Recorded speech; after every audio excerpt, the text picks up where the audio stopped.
I wanted to ask Rachel, what brought you to FAM? When I was in kindergarten, I remember wanting to be outside dancing with the butterflies and singing, and we were told to close our mouths and sit in our chairs and be still.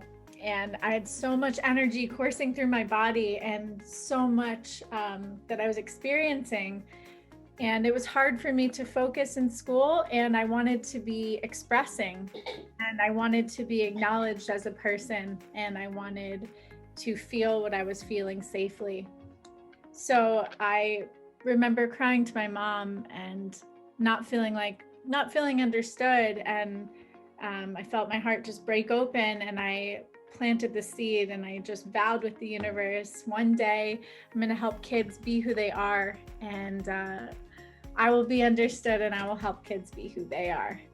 So it's been a journey of evolution through my life, and I'm just so grateful for the movement that is coming forward with holistic health and addressing people as whole beings, body, mind, emotion, spirit, extended body, energy, mindfulness, bringing that into mainstream society, just simply with the breath, but also with movement and with the voice.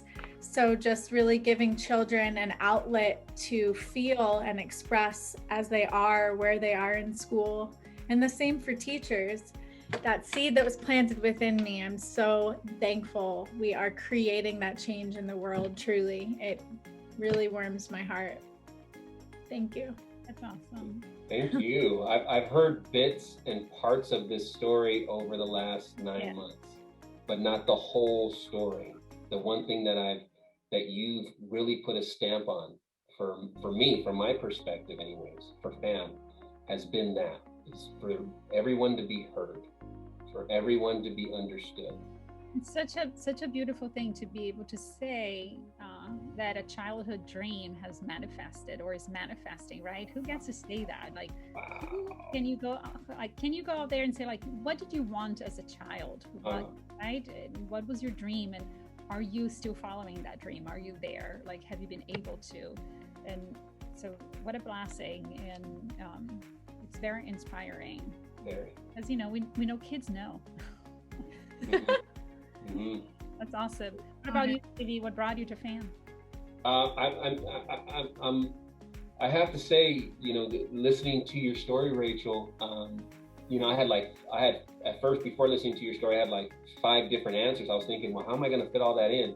And listening to your story and hearing everything, it really helps me boil things down to being very, very young in a particular foster home in Los Angeles and trying to figure out, I must have been definitely younger than 10, trying to figure out why all these things are happening to me.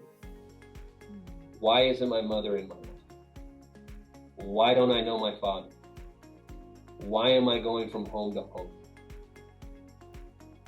Why can't I express myself in a way that people can understand? Where is there some calmness from all of this chaos and confusion that I'm experiencing? That's at the root of what brought me to FAM, is that I don't want any other Stevies out there. Thank you so much for sharing, Stevie. Yeah, absolutely. Yeah, absolutely. No, it's important to share that. And, we've been having our meetings, quite frequently, and we talk about FAM, and we get to know about each other a little bit every now and then. We hear some stories, but I also, first time we're listening to this one, and it's so touching. It's such an important, significant story and moment, and I'm picturing little Stevie,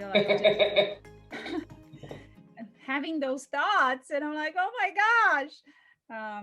So thank you for sharing. Oh, thank you guys. Thank you for creating the space. This is the whole reason why we're doing it, is you guys are perfect for creating the space, and this is why we're doing it, for this kind of space. And thank you. Thank both of you.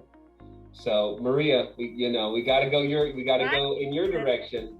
What brought you to FAM? Well, I think for me is, there's definitely the connection that you brought up in your story, Stevie, the creativity aspect, creativity and education aspect, definitely something that has been really important to me. And so for me, imagination, yes.